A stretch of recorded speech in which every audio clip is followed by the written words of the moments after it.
ચાર યુગ અને તેનો સમયગાળો.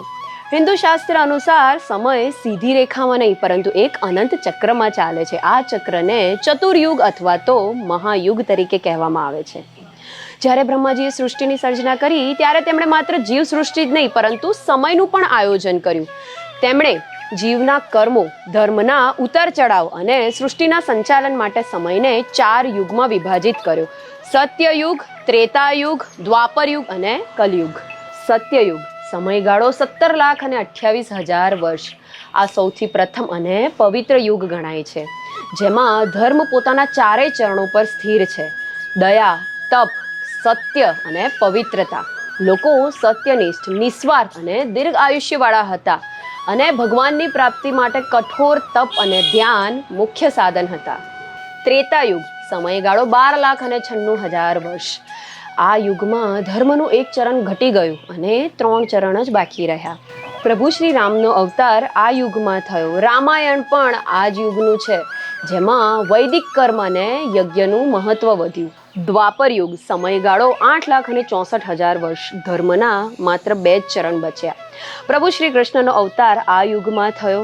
મહાભારત પણ આ યુગના અંતમાં થયું અને ભક્તિ, પૂજા અને અર્ચના આ યુગના મુખ્ય સાધન બન્યા. કળયુગ સમયગાળો 4,32,000 વર્ષ.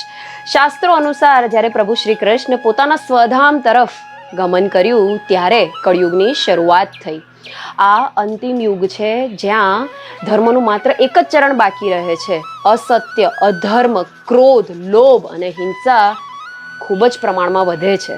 પરંતુ આ યુગની વિશેષતા એ છે કે ભગવાનના નામનું સ્મરણ અને ભક્તિ કરવાથી તેનું ફળ સરળતાથી મળે છે. ઇવન ભગવદ્ ગીતામાં પણ કહેલું છે કે કળયુગ દોષોથી ભરેલો છે, પરંતુ મનુષ્ય ભગવાનનું કીર્તન, ભગવાનના નામનું કીર્તન કરવાથી મુક્તિ પામી શકે છે. આ 4 યુગ મળીને 43,20,000 વર્ષનો એક મહાયુગ બને છે. અને આવા 1,000 મહાયુગ જ્યારે વીતે ને ત્યારે બ્રહ્માજીનો એક દિવસ એક કલ્પ બને છે. આ 4 યુગ પૂર્ણ થયા પછી સત્યયુગની ફરીથી શરૂઆત થાય છે. એટલે કે સમયનું આ ચક્ર અનંત અનાદિ છે. આથી જ કહેવાય છે કે સનાતન ધર્મમાં સમય ઘડિયાળથી નહીં પરંતુ બ્રહ્માંડના શાશ્વત ચક્રથી મપાય છે. સાચી વાત ને? હવે હું આપ સૌને એક સવાલ પૂછીશ, જો જેનો જવાબ તમને આવડતો હોય તો કમેન્ટ સેક્શનમાં જરૂરથી મેન્શન કરજો કે કળયુગના કેટલા વર્ષ વીતી ગયા છે અને અત્યારે કયું વર્ષ ચાલી રહ્યું છે.